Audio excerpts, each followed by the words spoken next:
ಮಹಾಕಾವ್ಯ ನಂದರಾಜನಿಂದ ನಿರ್ಮಿಸಿದನೆಂಬ ಒಂದು ಪ್ರತೀತಿ ಇದೆ. ಈ ಸ್ಥಳ ಚರಿತ್ರೆಯನ್ನು ರಾಮರಾವ್ ರಚಿಸಿದ್ದಾರೆ.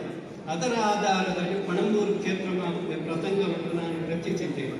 ಪಣಂಬೂರು ಸಾಂಸ್ಕೃತಿಕ ಕಲಾಕೆ ಭಜನಾ ಧುರೀಣರು, ಯಕ್ಷಗಾನ ಕಲಾವಿದರು, ವಿದ್ವಾಂಸರು, ಉದ್ಯಮಿಗಳು, ವ್ಯಾಪಾರಿಗಳು, ಸಂಘಟನೆಕಾರರು, ಜ್ಯೋತಿಷ್ಯರೇ ಮೊದಲಾದವರಿಗೆ ಆಶ್ರಯ ನೀಡಿದ ತಾಣ ಇದು ಪಣಂಬೂರು. ಇಲ್ಲಿ ಭಜನೆಯವರ ಹೆಸರು ನಾನು ಹೇಳುವುದಿಲ್ಲ, ಪಟ್ಟಿಪಾಳರು. ಭಜನೆ ಅಂದರೆ ಯುದ್ಧದಲ್ಲಿ ನಮ್ಮ ಪ್ರಭಾಕರ್ ಜೋಶಿಯವರು ಹೇಳ್ತಾರೆ, ಅದು ಭಜನೆಯ ಲಂಡನ್ ಅಂತ, ಇಲ್ಲಿಗೆ ಅದೊಂದು ಹೆಸರು. ಹಾಗೆ ಇಲ್ಲಿ ಭಜನೆಯ ಮಹಾಮೇಧಾವಿಗಳು ಅವರೆಲ್ಲ ಒಂದು ಭಜನಾ ಕಳಕ್ಕೆ ಬರುವ ಟಿ ವಿ ನೋಡಬೇಕು, ಭಜನಾ ಕಳದ ನಿಯಮ ನೋಡಬೇಕು, ಅದನ್ನು ಯಾರಾದರೂ ತಪ್ಪಿಸಿದರೆ ಅವರು ಎಚ್ಚರಿಸುವ ಕ್ರಮ ನೋಡಬೇಕು, ಆ ಮಂಗಳೋತ್ಸವದ ಒಂದು ವಿಜೃಂಭಣೆ ನೋಡಬೇಕು. ಮತ್ತೆ 3 ದಿವಸ ಮೈಕೈ ನೋವು ಬಂದರೂ ತೊಂದರೆ ಇಲ್ಲ, ಆ ದಿವಸ ಆ ರೀತಿ ವಿಜೃಂಭಣೆಯಿಂದ ಈ ಭಜನಾ ಮಂಗಲೋತ್ಸವವನ್ನು ಆಚರಿಸ್ತೀವಿ.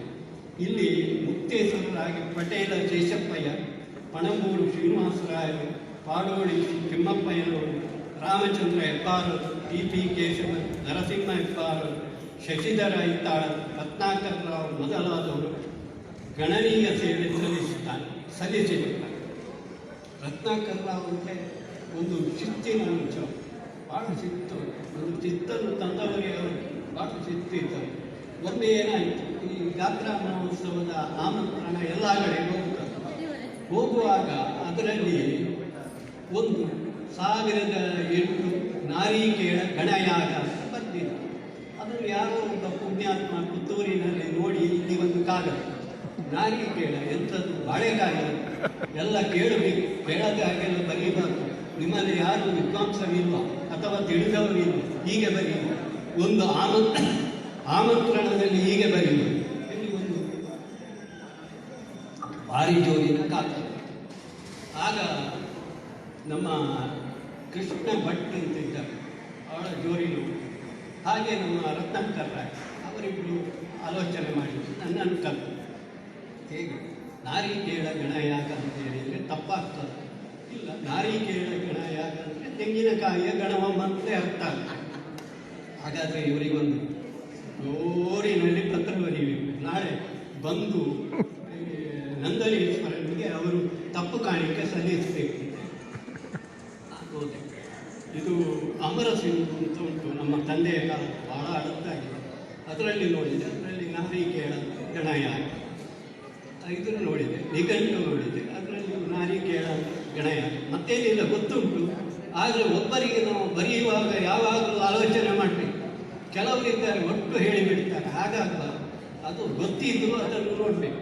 ಆಗ ಜೋಶಿಯವರು ಬಂದಿದ್ರು ಮನೆಗೆ, ಅವರಲ್ಲಿ ಹೇಳಿದೆ, ಇಂಥ ಮಾರ ನಾರಿಕೇಳ ಗಣಯಾಗಕ್ಕೆ ಹೀಗೆ ಬಂತು, ಹಾಗಾದರೆ ಸರಿ ಬರೀರಿ ಅಂತ ಹೇಳಿದ್ರು. ಅವರದ್ದೊಂದು ಆಶ್ವಾಸನೆ ಸಿಕ್ಕಿತ್ತು. ಹಾಗೆ ನಾನು ಬರ್ತೆ. ನಾರಿಕೇಳ ಹೇಳಿದರೆ ಗಣಯಾಗಬೇಕು, ಅಮರ ಸಿಂಧುವಿನಲ್ಲಿ ಅದಕ್ಕೆ ಅರ್ಥ ತೆಂಗಿನಕಾಯಿ ಅಂತ ಅರ್ಥ, ಅದರ ಮೇಲೆ ಅದು ಬಾಳೆಕಾಯಿ ಅಲ್ಲ. ಮತ್ತು ಇದರಲ್ಲಿ ಯಾವುದು ನಮ್ಮ ನಿಘಂಟಿನಲ್ಲಿ ನೋಡಿದ್ದೇವೆ, ಅಲ್ಲಿಯೂ ಅದು ತೆಂಗಿನಕಾಯಿ ಅಂತ ಅರ್ಥ ಹೊರತು ಬೇರೆ ಯಾವ ಅರ್ಥವೂ ಇಲ್ಲ, ಒಂದೇ ಅರ್ಥ ಇರೋದು. ನೀವು ಹೀಗೆಲ್ಲ ಬರೀಬಾರ್ದು. ಯಾರೊಬ್ಬರಿಗೆ ಕಾಗದ ಬರೆಯುವಾಗ 4 ಮಂದಿಯಲ್ಲಿ ಕೇಳಬೇಕು, ಸಿಕ್ಕಿದ ಹಾಗೆ ಬರೆಯುತ್ತಲ್ಲ. ಇಲ್ಲಿ ಎಂತೆಂಥ ವಿದ್ವಾಂಸರಿದ್ದಾರೆ ಪಣಂಬೂರಿನಲ್ಲಿ. ಹಾಗಿರುವಾಗ ಇದು ಬಹಳ ಅಕ್ಷಮ್ಯ ಅಪರಾಧ. ನೀವು ನಂದನೇಶ್ವರನಿಗೆ ತಪ್ಪು ಕಾಣಿಕೆಯನ್ನು ಒಪ್ಪಿಸಬೇಕು ಅಂತ ಹೇಳ್ಬಾರ್ದೆ. ಮತ್ತು ಅವರದ್ದು ಸುದ್ದಿ ಇಲ್ಲ. ಮತ್ತೆ ಎಲ್ಲಿ ಅದನ್ನು ಬಂದು ಜಾತ್ರೆಯ ಮೇರೆಗೆ ತಪ್ಪು ಕಾಣಿಕೆ ಸಲ್ಲಿಸಿದ್ರು ನಮಗೆ ಗೊತ್ತಿಲ್ಲ. ಅಂದರೆ ಈ ರತ್ನಾಕರ್ ರಾವ್ ಅಂತ ಹೇಳಿದರೆ ಅಷ್ಟು ಒಂದು ಕಟ್ಟುನಿಟ್ಟಿನ ವ್ಯಕ್ತಿ. ಇದೀಗ ಅನಂತ ಐತಾಳರ ಸಮಿತಿಯ ಮುಖ್ಯಸ್ಥರಾಗಿದ್ದಾರೆ ಪ್ರಸಿದ್ಧ ಪಿ ನಾಗೇಂದ್ರ ಭಾರದ್ವಾಜ, ರಾಜೇಶ್ ಶೆಟ್ಟಿ, ಅರ್ಚಕ ದೇವದತ್ತ ಹಾಗೂ ಇತರರು ಸದಸ್ಯರಿದ್ದಾರೆ. ನಮ್ಮ ಇವರು ಕಾಣುವುದಿಲ್ಲಪ್ಪ, ರಾಜೇಶ್ ಶೆಟ್ಟಿ ಬಹಳ ಜೋರಿನವರು, ಎಲ್ಲ ಕಡೆ ಒಂದೊಂದು ಚಾಲ ಹಾಕಿ ತಿರುಗಿದ್ರೆ ಎಲ್ಲರಿಗೂ ಕಾಣ್ತಿತ್ತು. ಅವರು ಇವತ್ತು ನನಗೆ ಕಾಣುವುದಿಲ್ಲ. ಬಾಬು ಯಾನೆ ನಾರಾಯಣ ಇತ್ತಾಳರು, ರಂಗ ಇತ್ತಾಳರು ಖ್ಯಾತ ಜ್ಯೋತಿಷ್ಯರಾಗಿದ್ದು ಸಮಾಜದ ಗೌರವಗಳಿಗೆ ಪಾತ್ರರಾಗಿದ್ದು ದೇವಸ್ಥಾನದ ಧಾರ್ಮಿಕ ವಿಧಿವಿಧಾನಗಳಿಗೆ ನಿರ್ದೇಶಕರಾಗಿ ಶ್ರಮಿಸಿರುತ್ತಾರೆ. ಕೃಷ್ಣ ಇತ್ತಾಳರು ಸಂಘಟಕರಾಗಿ ಪೌರಾಣಿಕ ನಾಟಕದ ನಟರಾಗಿ ಬಹುಮಾನ್ಯರಾಗಿದ್ದರು. ಕೂರಿಕಟ್ಟೆ ವೆಂಕಪ್ಪ ಪೂಜಾರಿಯವರು ಮತ್ತು ಸಾಧು ಪೂಜಾರಿಯವರು ಉದ್ಯಮಿ ಕೃಷ್ಣ ಭಟ್ಟರು ಪ್ರತಿಷ್ಠಿತ ವ್ಯಕ್ತಿಗಳಾಗಿದ್ದರು. ಬಂದರು ನಿರ್ಮಾಣಕ್ಕೆ ಪಣಂಬೂರು ಹೋಗುವ ಮೊದಲು ಇಲ್ಲಿನ ವೈಭವ ವರ್ಣನಾತಿ ಏನು ಅನ್ಯೋನ್ಯತೆ, ಒಬ್ಬರಿಗೊಬ್ಬರು ನೆರವಾಗುವ ರೀತಿ, ಹಿಂದೂ ಮುಸ್ಲಿಂ ಕ್ರೈಸ್ತರೊಳಗಿನ ಬಾಂಧವ್ಯ ಒಂದು ಮಾದರಿಯಾಗಿದೆ. ಅದು ನೋಡಬೇಕು ಆ ವೈಭವ ಏನು. ಆಗ ಅದೊಂದು ಒಬ್ಬರಿಗೊಬ್ಬರು ಸಹಾಯ ಮಾಡೋದು, ಮತ್ತು ಯಾರಿಗಾದರೂ ಏನಾದರೂ ಆದರೆ ಎಲ್ಲರೂ ಅವರ ಬೆಂಬಲಕ್ಕೆ ನಿಲ್ಲುವುದು, ಇದೆಲ್ಲ ನೋಡುವುದಕ್ಕೆ ಭಾಳ ಚಂದ. ನಾನು ನೋಡಿದ್ದವು ಹಿಂದೆ, ಆಗ ಸಣ್ಣ ನೋಡಿ. 3 ಬೆಳೆ ಬರುವ ಗದ್ದೆ, ತೆಂಗಿನ ತೋಟ, ಸಪ್ತ ಸಾಗರದಿಂದ ರಮಣೀಯವಾಗಿ ಕಂಗೊಳಿಸುತ್ತದೆ. ನಾಗಾರಾಧನೆಯ ಬಹುದೊಡ್ಡ ಕೇಂದ್ರವಾಗಿದೆ. ಪಣಂಬೂರಿನವರು ಸಾಹಸಪ್ರಿಯರು. ಇಲ್ಲಿ ಬೈಯೋದು ಚಂದ, ಬೈಯೋದೆಲ್ಲ ಕೇಳಬೇಕು. ಈಗ ಎಲ್ಲ ಕೇಳಲಿಕ್ಕೆ ಆಗೋದಿಲ್ಲ, ಕೇಳಬೇಕಾದ್ರು ಭಾರಿ ಚಂದ ಉಂಟು, ಒಳ್ಳೆ ಶಬ್ದ ಉಂಟದ್ರಲ್ಲ ಬೈಯುವುದು. ಹಾಗೆ ಹೊಗಳುವುದು ಚಂದ, ಹೊಗಳುವುದು ಅಂದರೆ ಭಾಳ ಚಂದ. ಇನ್ನು ಹಾಸ್ಯ ಉಂಟು, ಒಂದು ಹಾಸ್ಯ ಎಲ್ಲ ಪಣಂಬೂರಿನವರ ಹತ್ರ ಕೇಳಬೇಕು. ನಮ್ಮ ತಂದೆ ಹೇಳ್ತಿದ್ರು ಪಣಂಬೂರಿನ ಮಕ್ಕಳ ಅಸಾಧ್ಯ ಅಂತ. ಹಾಗೆ ಆ ಹಾಸ್ಯ ಎಲ್ಲ ಇಲ್ಲಿ ಭಾಳ ಚಂದ. ಪಣಂಬೂರಿನ ಶಾನುಭೋಗರಾಗಿದ್ದ ಪದ್ಮನಾಭಯ್ಯನವರು ಪ್ರಚಂಡ ಸಂಘಟಕ. ಅಂಥವರು ಪಕ್ಕ ಸಿಗಲಿಕ್ಕಿಲ್ಲ. ಅದು ಎಂಥದ್ದೊಂದು ವಿಶ್ವರೂಪ ನನಗೆ ಅರ್ಥ ಆಗ್ಬಿಟ್ಟು. ಪೌರಾಣಿಕ ನಾಟಕ, ಹರಿಕತೆ, ಯಕ್ಷಗಾನ, ಕೋಲ, ನಾಗದರ್ಶನ, ಭಜನೆ, ಪುರಾಣ ಪ್ರವಚನ, ಊರಲ್ಲಿ ನಡೆಯುವ ಎಲ್ಲ ಧಾರ್ಮಿಕ ಕಾರ್ಯಗಳಿಗೆ, ಶವ ಸಂಸ್ಕಾರಕ್ಕೂ ಶಾನುಭಾಗರದ್ದೇ ಮುಖಂಡ. ಯಾರು ತಾಯಿಗೆ ಅವರು ಹೋಗಿಯೇ ಹೋಗ್ತಾರೆ. ಯಾವುದೇ ಸಮಾರಂಭದಲ್ಲಿ ಅವರು ಇಲ್ಲದಿದ್ದರೆ ಬಹುದೊಡ್ಡ ಕೊರತೆಯಾಗಿ ಕಾಣುತ್ತಿದೆ. ಶಾನುಭಾಗರಿಯಲ್ಲಿ ಎಂದು ಎಲ್ಲರೂ ಕೇಳುವುದೇ, ಎಲ್ಲಿ ಶಾನುಭಾಗರಿಯಲ್ಲಿ ಮಾರಾಯ, ಶಾನುಭಾಗರಿಯಲ್ಲಿ ಮಾರಾಯ. ಇದೊಂದು ಪಣಂಬೂರಿನಲ್ಲಿ ಅಷ್ಟು ಅವರು ಖ್ಯಾತಿಯನ್ನು ಪಡೆದಿವೆ. ಸಾಂಸ್ಕೃತಿಕ ಕಲಾಟೆ. ಪಣಂಬೂರಿನಲ್ಲಿ ಹಿಂದೆ ಯಕ್ಷಗಾನ ಮೇಳ ಇತ್ತೆಂಬ ಪ್ರತೀತಿ ಇದೆ. ತಾಳಮದ್ದಲೆ ಸಂಘವೂ ಇತ್ತು. ಈ ಸಂಘದಲ್ಲಿ ಈಶ್ವರ ಶರ್ಮ, ರಾಮರಾವ್ ಶಾನುಭಾಗರು, ರಂಗಯ್ಯ ಹೆತ್ತಾಳ, ಕೇಶವ ಕಾರಂತರು ಮೊದಲಾದವರು ಭಾಗವಹಿಸುತ್ತಿದ್ದರು. ಮುಂದೆ ಯಕ್ಷಗಾನ ಪ್ರದರ್ಶನವು ಜರಗಲಾರಂಭಿಸಿ ಆನಂದರಾಯ ಭಾಗವತರು, ಕಡಂದಲೆ ಸುಬ್ರಾಯರು ಯಕ್ಷಗಾನ ಕಲಾ ಸೇವೆಯಲ್ಲಿ ಪೂರ್ತಿ ತಮ್ಮನ್ನು ತೊಡಗಿಸಿಕೊಂಡಿದ್ದರು. ಯಕ್ಷಗಾನ ಸಮರ್ಥ ಗುರು ಪಿ ವೆಂಕಟರಾಯ ಹೆತ್ತಾಳ, ಸದಾಶಿವರಾವ್ ಭಾಗವತ ಪರಮೇಶ್ವರ ಹೆತ್ತಾಳ, ಯಕ್ಷಗುರು ಶ್ರೀಧರ ಹೆತ್ತಾಳ, ಶಿವರಾವ್ ಪಿ ನಾಗೇಶ್ ಕಾರಂತ, ಯಕ್ಷಗುರು Shivarama Panamburu, Santosha Aithal, Satyamurthy Aithal, Rama Aithal, M Shankaranarayana, M Sadashiva, Gopalarao, T Krishnakaranth ಇನ್ನೂ ಇರ್ಬೋದು ಮೊದಲಾದವರು ವೃತ್ತಿಕಲಾವಿದರಿಗೆ ಸಮದಂಡಿಯಾಗಿ ಪಾತ್ರ ನಿರ್ವಹಿಸುತ್ತಿದ್ದರು. ಯಕ್ಷಗುರು ಗಣಪತಿ ಆಚಾರ್ಯರು ಚಂಡೆ ಮದ್ದಲೆ ನೃತ್ಯವನ್ನು ಶ್ರದ್ಧೆಯಿಂದ ಕಲಿಸಿದರು. ಕಲಾಪೋಷಕ ಮಧುಕರ ಭಾಗವತ, ಚುಟುಕು ಕವಿ ಕಲಾಪೋಷಕ ರವಿಶಂಕರ ಕಾರಂತ, ನಂದನೇಶ್ವರ ಯಕ್ಷಗಾನ ಕಲಾಮಂಡಳಿಯ ಈಗಿನ ಅಧ್ಯಕ್ಷ ಶಶಿಧರ ಐತಾಳ, ಶ್ರೀ ವಿಷ್ಣುಮೂರ್ತಿ ದೇವಸ್ಥಾನದ ಮುತ್ತೇಶ್ವರ ಸತೀಶ ಉಪಾಧ್ಯಾಯರು ಪ್ರಮುಖರಾಗಿದ್ದಾರೆ. ಹಿರಿಯ ಬಲಿಪ ನಾರಾಯಣ ಭಾಗವತ, ಹಿರಿಯ ಬಲಿಪ ಅಂದರೆ ಈಗಿನ ಬಲಿಪರಲ್ಲ, ಅವರ ಅಜ್ಜ. ಅಗರಿ ಶ್ರೀನಿವಾಸ ಭಾಗವತ, ನೆಡ್ಲೆ ನರಸಿಂಹ ಭಟ್ಟು, ದಿವಾಣ ಭೀಮಭಟ್ಟು, ಕುರಿಯ ವಿಠಲ ಶಾಸ್ತ್ರಿಗಳಂತ ಮೇರು ಕಲಾವಿದರು ಈ ತಂಡಕ್ಕೆ ನಿರ್ದೇಶನ ನೀಡುತ್ತಿದ್ದರು. ಉತ್ಕೃಷ್ಟ ಮಟ್ಟದವರು ಬೇಕು, ಸಾಧಾರಣದವರಿಗೆ ಇಲ್ಲಿ ನಿರ್ದೇಶನ ಮಾಡುವುದಕ್ಕೆ ಸಾಧ್ಯ ಇಲ್ಲ. ಎಲ್ಲರೂ ನಿಸ್ಸೀಮರೆ. ಖ್ಯಾತ ವರ್ಣಾವಿದ ರಾಘವರಾವ್ ಇವರ ನೇಪಥ್ಯದ ಪೂರ್ಣ ಜವಾಬ್ದಾರಿಯನ್ನು ವಹಿಸುತ್ತಿದ್ದರು. ಒಂದು 50 ಜನ ಇರಲಿ ಬಣ್ಣಕ್ಕೆ. ಅವರೊಂದು ಬ್ರಷ್ ಹಿಡಿದು ಒಂದು ಹಿಡಿದು ಅದನ್ನು ಒಂದು ತಿರುಗಿಸಿ ಮುಖವನ್ನು ಬದಲು ಮಾಡುವ ರೀತಿ ಉಂಟಲ್ಲ, ಅದು ಸಾಧಾರಣದವರಿಗೆ ಸಾಧ್ಯ ದೊಡ್ಡ ಕೆಲಸ. ಇವರ ಬಗ್ಗೆ ಮಧುಕರ ಭಾಗವತರ ಮೂಲಕ ಸಂಸ್ಮರಣಾ ಕೃತಿ ರಚನೆಯಾಗಿದೆ. ಹುಟ್ಟು ಕಲಾವಿದ ಸೋಮಪ್ಪ ಸೇರ್ಗಾರ್ ಶಾಸ್ತ್ರೀಯವಾಗಿ ವಾಲಗವನ್ನು ನುಡಿಸುವುದಲ್ಲದೆ ಚಂಡೆ ಮದ್ದಲೆ ಭಾಗವತಿಗೆಯಲ್ಲಿ ಪರಿಣಮಿತು. ಅದು ಸೋಮಪ್ಪ ಸೇರ್ಗಾರ್ ಅಂತ ಹೇಳಿದರೆ ಅದು ಎಲ್ಲಿ ಕಲಿತಿದ್ದಾರೋ ಏನು, ಅವರೊಂದು ವಾಲಗ ನುಡಿಸುವುದು ಅಂತ ಹೇಳಿದರೆ ಆ ವಾಲಗದಿಂದ ಹೊರಡುವ ಆ ಸ್ವರವನ್ನು ಕೇಳಬೇಕು. ಒಮ್ಮೆ ಅವರು ಶೃಂಗೇರಿ ಮಠಕ್ಕೆ ಹೋಗಿ ಗುರುಗಳು ಪೂಜೆ ಮಾಡುತ್ತಾ ಇದ್ದಾರೆ. ಇವರು ಒಂದು ವಾಲಗತೆ ನುಡಿಸುವಾಗ ಒಮ್ಮೆಲೆ ಹಿಂದೆ ತಿರುಗಿ ನೋಡಿದ್ದಾರೆ. ಆಮೇಲೆ ಅವರು ಸನ್ಮಾನವನ್ನು ಮಾಡಿದ್ದಾರೆ. ಅಂಥ ಒಬ್ಬ ಖ್ಯಾತ ಕಲಾವಿದ. ಆದರೆ ಏನು ಮಾಡ್ತಾರೆ, ಅವರದ್ದೆಲ್ಲ ಈಗ ಹೇಳ್ತಿದ್ರೆ ಅವರೀಗ ಲಕ್ಷಾಧೀಶ್ವರ. ಒಳಲಿ ಶಂಕರನಾರಾಯಣ ಶಾಸ್ತ್ರಿಗಳು ಶ್ರೀಯುತ ತಮ್ಮಣ್ಣವಳ್ಳರ ವಿಶಾಲವಾದ ಚಾವಡಿಯಲ್ಲಿ ಮಳೆಗಾಲ ಪೂರ್ತಿ ಪುರಾಣ ಪ್ರವಚನ ಕಾರ್ಯಕ್ರಮವನ್ನು ನಡೆಸುತ್ತಿದ್ದರು. ವೆಂಕಟರಾಯ ಇತ್ತಾಳು ಹೆಸರಾಂತ ಕಲಾವಿದರಾಗಿ ಜನಜನಿತರು. ಚಂಡೆ, ಮದ್ದಲೆ, ಭಾಗವತಿಗೆ ನೃತ್ಯ ವೇಷಗಳಲ್ಲಿ ಪಳಗಿ ಯಕ್ಷಗುರುವಾಗಿ ನೂರಾರು ಮಕ್ಕಳನ್ನು ವೇಷಧಾರಿಯನ್ನಾಗಿ ರೂಪಿಸಿದ ಸಮರ್ಥ ಕಲಾವಿದರು. ಅವರು ಮಕ್ಕಳು ಬರುವ ಮೊದಲು ಅವರು ಹೋಗಿ ನಿಂತಿದ್ದು ಕಲಿಸಲಿಕ್ಕೆ. ಎಂಥ ಒಂದು ಗುರುವ, ಯಕ್ಷಗುರು ಅಂತ ಅವರಿಗೆ ನಿಜವಾದ ಹೆಸರನ್ನು ಕೊಡ್ಬೋದು. ಇವರ ಸ್ಮರಣಾರ್ಥ ವೆಂಕಟರಾಯ ಸಂಸ್ಮರಣ ಯಕ್ಷಗಾನ ತರಬೇತಿ ಕೇಂದ್ರ ಸ್ಥಾಪನೆಯಾಗಿದ್ದು, ಇದರ ನಿರ್ದೇಶಕರಾಗಿ ಶಂಕರನಾರಾಯಣ ಮೈಲ್ಪಾಡಿಯವರು ಮುನ್ನಡೆಸಿದರು. ಅವರ ಶಿಕ್ಷ ಮೈಲ್ಪಾಡಿಯವರು ಯಾರು ಶಂಕರನಾರಾಯಣ ಅವರಿಗೆ ವೆಂಕಟರಾಯ ಐತಾಂಗರು ಅಂತ ಆಯಿತು. ಅದಕ್ಕೋಸ್ಕರ ಇಲ್ಲಿ ಕೆಲವು ಮಕ್ಕಳು ಒಳ್ಳೆಯ ಆಟ ಮಾಡ್ತಾರೆ, ಮಕ್ಕಳು ಹೇಗೆ ಕುಣಿಯುತ್ತಾರೆ, ಒಳ್ಳೆಯ ಹೆಸರು ಉಂಟು. ಇಲ್ಲಿ ಅದು ಮಣ್ಣಿನ ನಂದನೇಶ್ವರನಲ್ಲೇ ಇಲ್ಲಿ ವೇಷ ಮಾಡುವವರೆಲ್ಲ ನಂದನೇಶ್ವರನ ಆರಾಧನೆ. ಇದು ಯಕ್ಷಕಲೆ ಅಂತ ಹೇಳಿದರೆ ನಂದನೇಶ್ವರನ ಆರಾಧನೆ ಅಂತ 10 ಸಲ ದೇವರಿಗೆ ಕೈ ಮುಗಿತಾರೆ.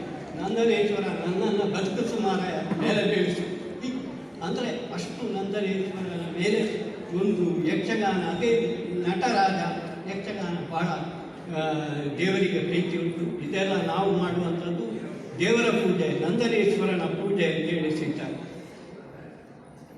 ಮತ್ತು ವೆಂಕಟರಾಯ ಐತಾಳರ ಸಂಸ್ಮರಣೆ ರಂಗವೆಂಕಟ, ಎಂ ಪ್ರಭಾಕರ, ನಿತ್ಯಾನಂದ ಕಾರಂತ ಮತ್ತು ಶ್ರೀರಾಜೇವರು ಇವರ ಮೂವರ ಸಂಪಾದಕತ್ವದಲ್ಲಿ ಒಂದು ಒಳ್ಳೆಯ ಪುಸ್ತಕ.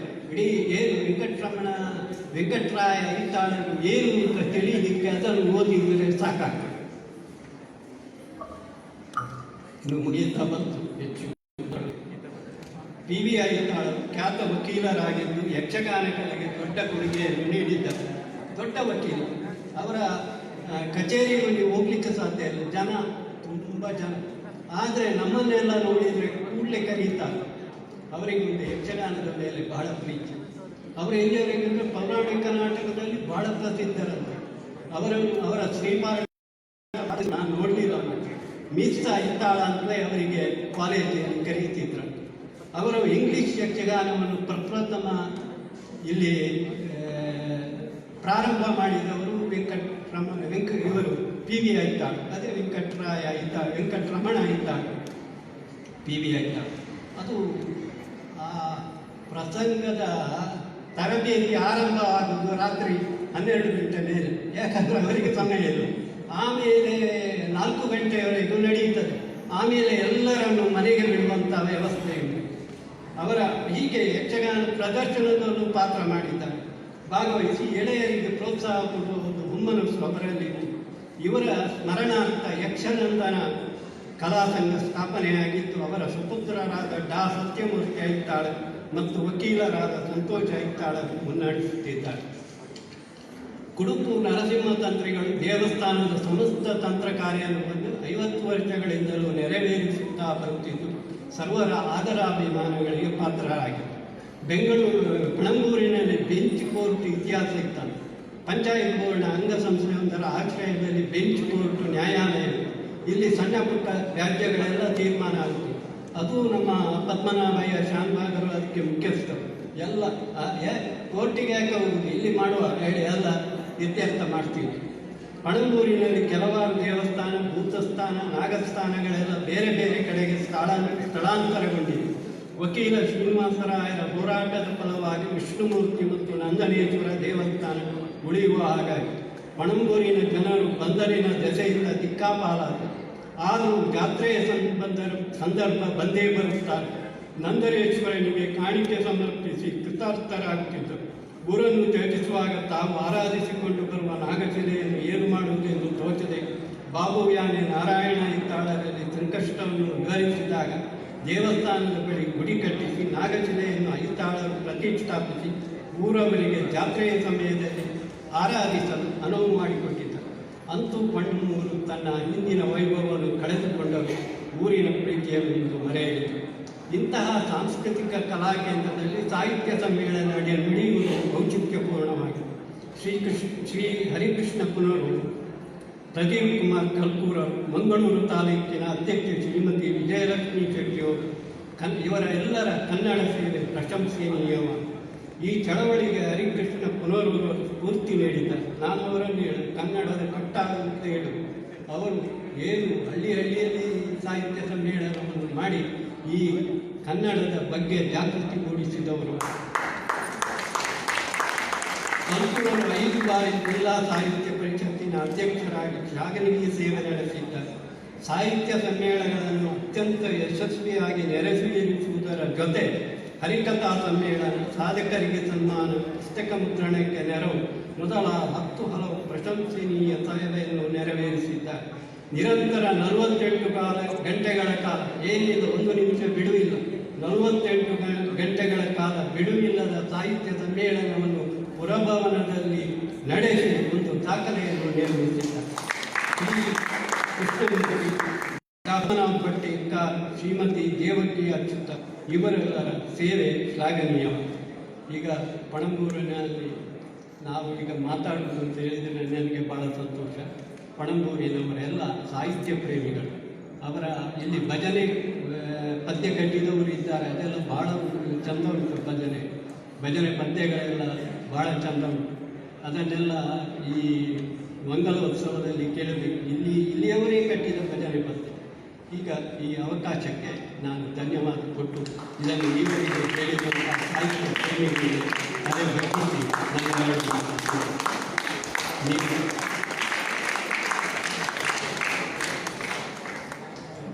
ಹೊಳಲಿ ನಿತ್ಯಾನಂದ ಕಾರಂತರ ಸ್ವಚ್ಛ ಮನಸ್ಸಿನ ಬಿಚ್ಚು ಮಾತುಗಳನ್ನು ಕೇಳಿದ್ದೇವೆ. ಕೃತಜ್ಞತೆಗಳು ಸರ್ ನಿಮಗೆ. ನಾಡ್ದು ಫೆಬ್ರವರಿ 21ನೇ ತಾರೀಕು ಬಂಟ್ವಾಳ ತಾಲೂಕು ಸಾಹಿತ್ಯ ಸಮ್ಮೇಳನ ಜರುಗಲಿಕ್ಕಿದೆ. ಆ ಸಮ್ಮೇಳನದ ಸರ್ವಾಧ್ಯಕ್ಷತೆಯನ್ನು ವಹಿಸಿಕೊಂಡಿರುವಂಥ ಡಾಕ್ಟರ್ ಸುರೇಶ್ ನೇಗಳಗುಳಿಯವರು ನಮ್ಮ ಜೊತೆಗಿದ್ದಾರೆ. ಅವರಿಗೆ ನಮ್ಮ ಮಂಗಳೂರು ತಾಲೂಕು ಸಾಹಿತ್ಯ ಪರಿಷತ್ತು ಅವರನ್ನು ಪ್ರೀತಿಯಿಂದ ಈ ಸಂದರ್ಭದಲ್ಲಿ ಅಭಿನಂದಿಸುತ್ತದೆ. ಸರ್, ತಮಗೆ ವಂದನೆ.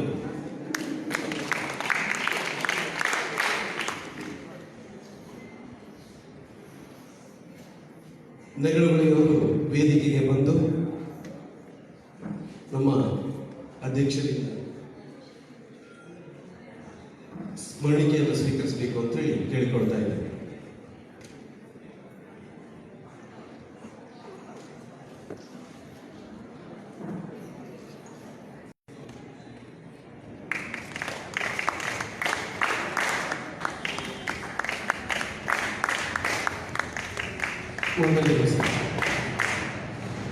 ಉದ್ಘಾಟನಾ ಸಮಾರಂಭದ ಕಡೆಯ ಭಾಗಕ್ಕೆ ಬರ್ತಾ ಇದ್ದೇವೆ. ಧನ್ಯವಾದ ಸಮರ್ಪಣೆ. ಮಂಗಳೂರು ತಾಲೂಕು ಕನ್ನಡ ಸಾಹಿತ್ಯ ಪರಿಷತ್ತಿನ ಕಾರ್ಯದರ್ಶಿಗಳಾಗಿರುವಂಥ ಡಾಕ್ಟರ್ ಪದ್ಮನಾಭ ಭಟ್ ಹೆಕ್ಕಾರು ಇವರು ಧನ್ಯವಾದವನ್ನು ಅರ್ಪಿಸಲಿದ್ದಾರೆ. ಇದೀಗ ಪದ್ಮನಾಭ ಭಟ್.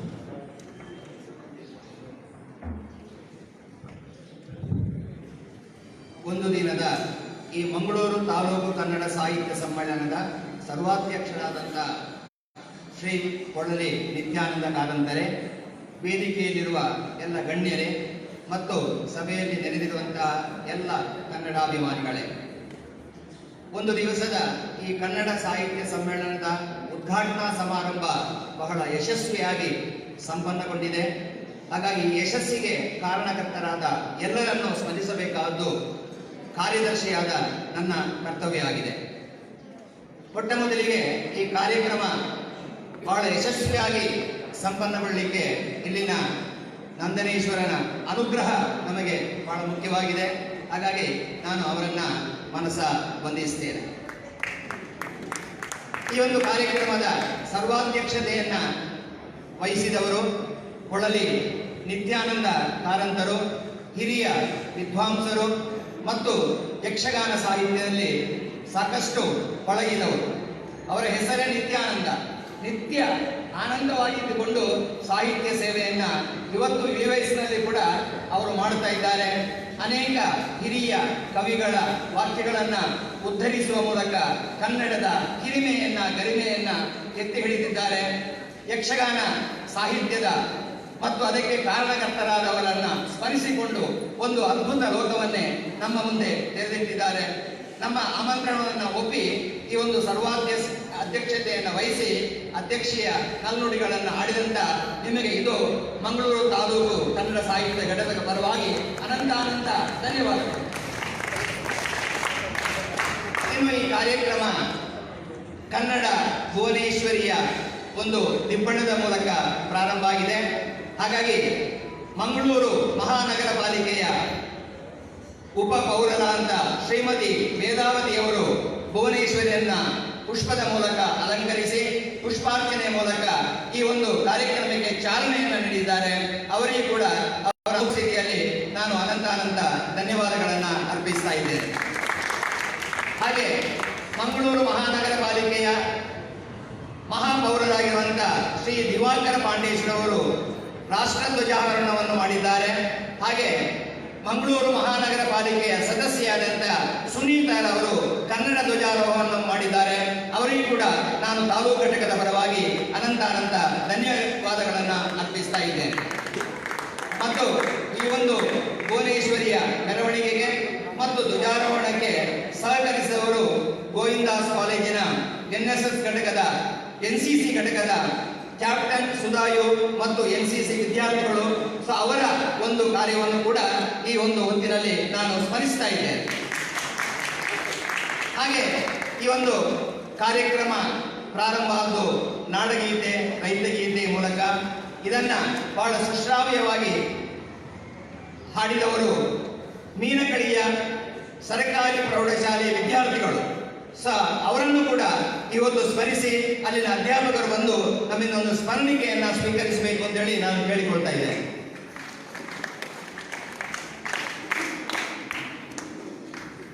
ಮೀನಕಳಿಯ ಸರ್ಕಾರಿ ಪ್ರೌಢಶಾಲೆ ಬೈಕಂಪಾಡಿ ಇದರ ಅಧ್ಯಾಪಕರು ನಮ್ಮಿಂದ ಸ್ಮರಣಿಕೆಯನ್ನ ಸ್ವೀಕರಿಸ್ತಾ ಇದ್ದಾರೆ. ಹಾಗೆ ಈ ಒಂದು ಕಾರ್ಯಕ್ರಮವನ್ನ ಉದ್ಘಾಟಿಸಿದವರು ಶ್ರೀಮತಿ ವೀಣಾ ಶೆಟ್ಟಿಯವರು ತಮ್ಮ ಅಧಿಕಾರಯುತವಾದ ಒಂದು ವಾಣಿಯ ಮೂಲಕ ಸೂಕ್ತವಾದ ಕನ್ನಡ ಪ್ರಜ್ಞೆಯನ್ನ ಜಾಗೃತಗೊಳಿಸಿದ್ದಾರೆ. ಅವರಿಗೂ ಕೂಡ ನಾನು ಅನಂತ ವಂದನೆಗಳನ್ನ ಅರ್ಪಿಸ್ತಾ ಇದ್ದೇನೆ. ಹಾಗೆ ಶ್ರೀ ಪ್ರದೀಪ್ ಕುಮಾರ್ ಕಲ್ಗೂರ್ ಅವರು ನಮ್ಮವರೇ ಜಿಲ್ಲೆಯಾದ್ಯಂತ ಓಡಾಟ ನಡೆಸಿ ಕನ್ನಡದ ಒಂದು ರಥವನ್ನ ಎಳೆಯುತ್ತಾ ಇದ್ದಾರೆ. ಅವರ ಕಲ್ಪುರ ಪ್ರತಿಷ್ಠಾನ ಮತ್ತು ಸಾಹಿತ್ಯ ಪರಿಷತ್ ಎರಡರ ಮೂಲಕ ಕೂಡ ನಿರಂತರವಾಗಿ ದಣಿವರಿಯದ ಕನ್ನಡ ಸೇವೆಯನ್ನ ಮಾಡ್ತಾ ಇದ್ದಾರೆ. ಅವರು ನಮಗೆ ಮಾರ್ಗದರ್ಶಕರು. ಅವರು ಎಲ್ಲಿ ಹೋದ್ರು ಇವತ್ತು ಆಶಯ ಭಾಷಣದ ಮೂಲಕ ಯುವಕರನ್ನ ಪ್ರಚೋದಿಸ್ತಾ ಇದ್ದಾರೆ. ಹಾಗಾಗಿ ಅವರಿಗೂ ಕೂಡ ನಾನು ಕೃತಜ್ಞತೆಯನ್ನ ಅರ್ಪಿಸ್ತಾ ಇದ್ದೇನೆ. ಹಾಗೆ ನಿಕಟಪೂರ್ವ ಅಧ್ಯಕ್ಷೆಯಾದಂತ ಡಾಕ್ಟರ್ ಇಂದಿರಾ ಹೆಗಡೆ ಅವರು ಬರಲಿಕ್ಕೆ ಅನಾನುಕೂಲವಾದರೂ ಸಂದೇಶವನ್ನ ಕಳಿಸಿದ್ದಾರೆ. ಸೊ ಅವರ ಅನುಪಸ್ಥಿತಿಯಲ್ಲಿ ಅವರಿಗೂ ಕೂಡ ಧನ್ಯವಾದಗಳು. ಹಾಗೆ ಈ ಪುಸ್ತಕ ಪ್ರದರ್ಶನ ಉದ್ಘಾಟನೆಯನ್ನ ಮಾಡಿದವರು ಡಾಕ್ಟರ್ ಭರತ್ ಶೆಟ್ಟಿ ವೈಯವರು ಬಿಡುವಿಲ್ಲದ ಕಾರ್ಯದ ಮಧ್ಯೆಯೂ ನಮ್ಮ ಕನ್ನಡದ ಮೇಲಿನ ಅಭಿಮಾನದಿಂದ ನಮ್ಮ ಮೇಲಿನ ಅಭಿಮಾನದಿಂದ ಇಲ್ಲಿಗೆ ಆಗಮಿಸಿ ಪುಸ್ತಕ ಪ್ರದರ್ಶನವನ್ನ ಉದ್ಘಾಟಿಸಿದ್ದಾರೆ. ಹಾಗಾಗಿ ಅವರಿಗೂ ಕೂಡ ನಾನು ಧನ್ಯವಾದವನ್ನ ಸಮರ್ಪಿಸ್ತಾ ಇದ್ದೇನೆ. ಹಾಗೆ ಶ್ರೀ ಹರಿಕೃಷ್ಣ ಗುರೂರವರು ಅವರ ಬಗ್ಗೆ ಎಷ್ಟು ಹೇಳಿದ್ರು ಕಡಿಮೆ. ತಾಲೂಕು ಅಧ್ಯಕ್ಷರಾಗಿ ಜಿಲ್ಲಾಧ್ಯಕ್ಷರಾಗಿ ಇಡೀ ಕರ್ನಾಟಕದ ಒಂದು ಸಾಹಿತ್ಯ ಪರಿಷತ್ತಿನ ಅಧ್ಯಕ್ಷರಾಗಿ ನಾಡಿನಾದ್ಯಂತ ಒಂದು ಕನ್ನಡ ಅಭಿಮಾನಕ್ಕೆ ಚಾಲನೆಯನ್ನ ನೀಡಿದವರು. ಕನ್ನಡ ಸಾಹಿತ್ಯ ಪರಿಷತ್ತಿನ ಕಾರ್ಯಚಟುವಟಿಕೆಗೆ ಒಂದು ಹೊಸ ರೂಪವನ್ನ ನೀಡಿದವರು. ಈ ಒಂದು ವೃದ್ಧಾಪ್ಯದಲ್ಲಿ ಕೂಡ ಅವರು ಕನ್ನಡ ಕಾರ್ಯಕ್ರಮಕ್ಕೆ ಎಷ್ಟೇ ಕಷ್ಟ ಆದರೂ ಬಂದೇ ಬರ್ತಾರೆ. ಹಾಗೆ ಇವತ್ತು ಕೂಡ ಆಗಮಿಸಿ 2 ಪುಸ್ತಕಗಳನ್ನ ಬಿಡುಗಡೆ ಮಾಡಿದ್ದಾರೆ. ಅವರ ಕನ್ನಡಾಭಿಮಾನಕ್ಕೆ ಇದು ನನ್ನ ಅನಂತ ನಮನಗಳು. ಹಾಗೆ ಇವತ್ತು 2 ಪುಸ್ತಕಗಳನ್ನ ಬಿಡುಗಡೆ ಮಾಡಲಿಕ್ಕೆ ನಮಗೆ ಅವಕಾಶವನ್ನ ಒದಗಿಸಿಕೊಟ್ಟವರು SK ಗೋಪಾಲಕೃಷ್ಣ ಭಟ್ ಮತ್ತು ಕಣಿಪುರೇಶ ಪ್ರಿಯ ಎನ್ನುವ ಕಾವ್ಯನಾಮಾಂಕ್ಯದಿಂದ ಬರೆಯುವಂತ ಕೃಷ್ಣ ಪ್ರದೀಪರು. ಅವರಿಗೂ ಕೂಡ ಈ ಒಂದು ಅವಕಾಶವನ್ನ ಈ ಒಂದು ಸಾಹಿತ್ಯ ಸಮ್ಮೇಳನದಲ್ಲಿ ಒದಗಿಸಿದ್ದಕ್ಕೋಸ್ಕರ ನಾನು ಧನ್ಯವಾದವನ್ನ ಅರ್ಪಿಸ್ತಾ ಇದ್ದೇನೆ.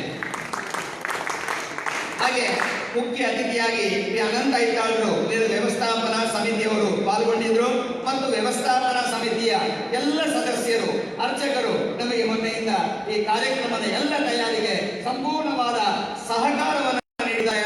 ಅವರ ಒಂದು ಸಹಕಾರದಿಂದ ಈ ಪ್ರಾಂಗಣದಲ್ಲಿ ಉತ್ತಮ ರೀತಿಯಲ್ಲಿ ಒಂದು ಕಾರ್ಯಕ್ರಮ ನಡೀತಾ ಇದೆ. ಹಾಗಾಗಿ ಎಲ್ಲರನ್ನೂ ಕೂಡ ಈ ಇವತ್ತು ನಾನು ಸ್ಮರಿಸ್ತಾ ಇದ್ದೇನೆ.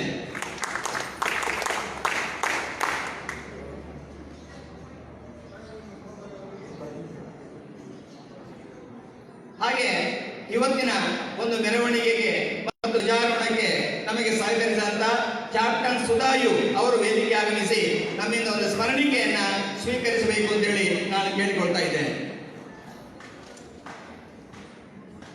ಮತ್ತೊಂದು ಈ ಕಾರ್ಯಕ್ರಮದ ಯಶಸ್ವಿ ಆಗಬೇಕಾದ್ರೆ, ಪ್ರಚಾರ ಸಿಗಬೇಕಾದ್ರೆ ಮಾಧ್ಯಮದವರು ನಮಗೆ ಬಹಳ ಅಗತ್ಯ. ಹಾಗಾಗಿ ಮಾಧ್ಯಮದವರು ಕೂಡ ನಮಗೆ ಸಹಕರಿಸಿದ್ದಾರೆ. ಇವತ್ತು ಕೂಡ ನಮ್ಮ ಎಲ್ಲ ಪತ್ರಿಕೆಯವರು ನಮಗೆ ಪ್ರಚಾರವನ್ನ ನೀಡಿದ್ದಾರೆ. ಇವತ್ತು ಕೂಡ ವಿಜಯ ಕರ್ನಾಟಕ ಮತ್ತು ಉದಯವಾಣಿಯವರು ವಿಶೇಷವಾಗಿ ಈ ಸಮ್ಮೇಳನದ ಬಗ್ಗೆ ಪ್ರಸ್ತಾಪ ಮಾಡಿದ್ದಾರೆ. ಉಳಿದ ಪತ್ರಿಕೆಯನ್ನು ನೋಡಲಿಲ್ಲ. ಹಾಗಾಗಿ ಎಲ್ಲ ಪತ್ರಿಕೆಯವರು ಕೂಡ ನಮಗೆ ಸಹಕರಿಸಿದ್ದಾರೆ. ಹಾಗಾಗಿ ಎಲ್ಲ ಮಾಧ್ಯಮ ಮಿತ್ರರನ್ನು ಕೂಡ ಇವತ್ತು ನಾನು ಸ್ಮರಿಸ್ತಾ ಇದ್ದೇನೆ. ಹಾಗೆ ಪುಸ್ತಕ ಪ್ರದರ್ಶನಕ್ಕೆ ಪುಸ್ತಕವನ್ನ ಮಳಿಗೆಗಳನ್ನ ತಂದವರು ಮತ್ತು ಯೂಟ್ಯೂಬ್ನ ಮೂಲಕ ನಮಗೆ ಈ ಒಂದು ಕಾರ್ಯಕ್ರಮಕ್ಕೆ ಪ್ರಚಾರವನ್ನ ನೀಡಿದವರು, ಚಂಡೆ ಮೂಲಕ ಈ ಮೆರವಣಿಗೆಗೆ ಒಂದು ಹೊಸ ಕಳೆಯನ್ನ ನೀಡಿದವರು ಮತ್ತು ಈ ಕಾರ್ಯಕ್ರಮದಲ್ಲಿ ನಮಗೆ ಸಹಕರಿಸಿದ ಎಲ್ಲ ಹೋಬಳಿಯ ಅಧ್ಯಕ್ಷರು, ಕಾರ್ಯದರ್ಶಿಯವರು ಹಾಗೆ ಎಲ್ಲ ವಿದ್ಯಾರ್ಥಿಗಳಿಗೆ ಪ್ರತ್ಯಕ್ಷವಾಗಿ ಪರೋಕ್ಷವಾಗಿ ಸಹಕರಿಸಿದ ಎಲ್ಲರನ್ನೂ ಕೂಡ ಇವತ್ತು ನಾನು ಸ್ಮರಿಸ್ತಾ ನನ್ನ ಧನ್ಯವಾದ ಮಾತನ್ನ ಮುಗಿಸ್ತಾ ಇದ್ದೇನೆ. ಜೈ ಹಿಂದ್, ಜೈ ಕರ್ನಾಟಕ.